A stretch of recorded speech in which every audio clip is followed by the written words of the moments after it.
ও আবু বকর বলো তো দেখি, বলো আমার নবীরে কি তোমরা এনে দিতে পারবে কি না?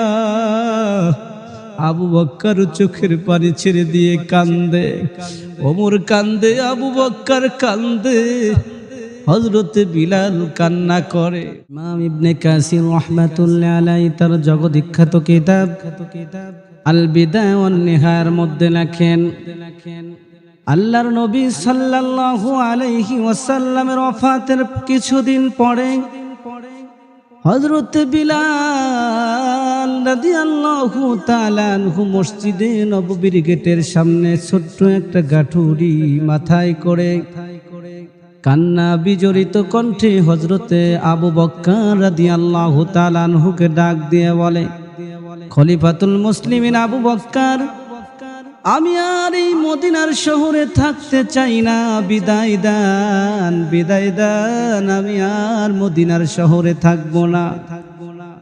আবু বকর রাদিয়াল্লাহু তাআলা আনহু ডাক দিয়ে বলে, আরে বিলাল, কি এমন দুঃখ তোমার মনে? তোমার কি খাবারের অভাব হয়েছে কিনা, পোশাকের অভাব হয়েছে কিনা, তোমাকে কি কেউ গালমন্দ করেছে কিনা? হযরতে বিলাল রাদিয়াল্লাহু তাআলা আনহু ডাক দিয়ে বলেন, আবু বকর রে, আমার মনে যে ব্যথা তুমি কি দূর করে দিতে পারবে কিনা বলো? আমার খাবারের অভাব নাই, আমি পোশাকের অভাবেও কান্না করি না, আমাকে কেউ গালমন্দ করেছে এই ব্যথা নিয়েও তোমার কাছে হাজির হই নাই। আমি যেই ব্যথা নিয়ে হাজির হয়েছি রে আবু বকর, আমার এই ব্যথা নিবারণ করে দিতে পারবে কিনা? হযরতে আবু বকর ডাক দিয়ে বলে, আরে বিলাল, তোমার অন্তরে কি এমন ব্যথা বলো তো দেখি, বলো তোমার ব্যথা নিবারণ করা সম্ভব হয় কিনা বলো। হযরতে বিলাল রাদিয়াল্লাহু তাআলা আনহু আরো কান্নায় ভেঙে পড়লেন, ডাক দিয়ে বলেন, খলিফাতুল মুসলিমান আবু বকর রে, আমি যখন মসজিদে নববীর মিনারায় দাঁড়ায়া দাঁড়ায়া আযান দিতাম, আযান শেষ না হতে আমি দেখতে পারতাম আমার নবী মসজিদে নববীর মেহরাবের মধ্যে ইয়ামিনী চাদর গা দিয়ে দাঁড়ায় আছে রে। আমি তো আর এখন আমার নবীকে দেখতে পাই না, আমি বিলাল সহ্য করতে পারি না রে আবু বকর। ও আবু বকর বলো তো দেখি, বলো আমার নবীরে কি তোমরা এনে দিতে পারবে কি না? আবু বকর চোখের পানি ছেড়ে দিয়ে কান্দে, ওমর কান্দে, আবু বকর কান্দে, হযরতে বিলাল কান্না করে। আবু বকরের মুখে আর কোনো কথা নাই। হযরতে বিলাল রাদিয়াল্লাহু তাআলা আনহু ডাক দিয়ে বলে, আবু বকর রে, ও আবু বকর, যেই শহরে আমার নবীকে পাইব না ওই শহরে আমি আর থাকতে পারলাম না রে আবু বকর। আমি যখন মসজিদে নববীর মেহরাবের দিকে তাকাই আমি সহ্য করতে পারি না।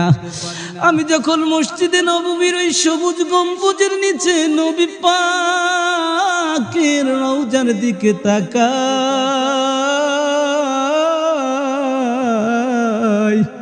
আমি বিলাল সহ্য করতে পারি না রে আবু বকর।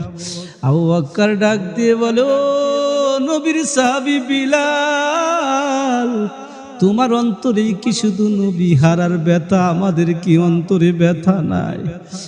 হযরতে বিলাল ডাক দিয়ে বলি, আবু বকর, তোমরা নবীর হারানো ব্যথা সহ্য করতে পারো, কিন্তু আমি বিলাল সহ্য করতে পারি না। ও খলিফাতুল মুসলিমিন আবু বকর রে, বিদায় দাও, বিদায় দাও, আমি আর মদিনার শহরে থাকবো না। হযরতে আবু বকর রাদিয়াল্লাহু তাআলা আনহুর কাছে বিদায় নিয়ে দামেস্কের দিকে চলে গেলেন। বেশ কিছুদিন হয়ে গেল দামেস্ক শহরে হযরতে বিলাল বসবাস শুরু করে দিলেন।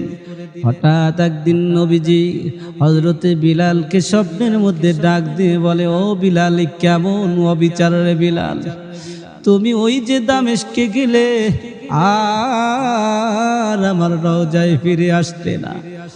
ও বিলাল, কেমন ভালোবাসা, তুমি যদি আমাকে ভালোবেসে থাকো আর দামেস্কে থেকো না। আয় আয় বিলাল, আয় আয়, দেরি করিস না, আমার রওজার পাশে ছুটে আয়। হযরতে বিলাল ঘুম থেকে জাগ্রত হয়ে ওযু করিয়া মসজিদে নববীর দিকে, মদিনার শহরের দিকে দৌড় শুরু করে দিলেন। দৌড়াইতে দৌড়াইতে একটা সময় হযরতে বিলাল রাদিয়াল্লাহু তাআলা মদিনায় পৌঁছায় গেলেন। মদিনায় যখন পৌঁছায় গেলেন, হযরতে বিলাল যখন মদিনায় এসে হাজির, তাহাজ্জুদের সময় হয়ে গিয়েছে।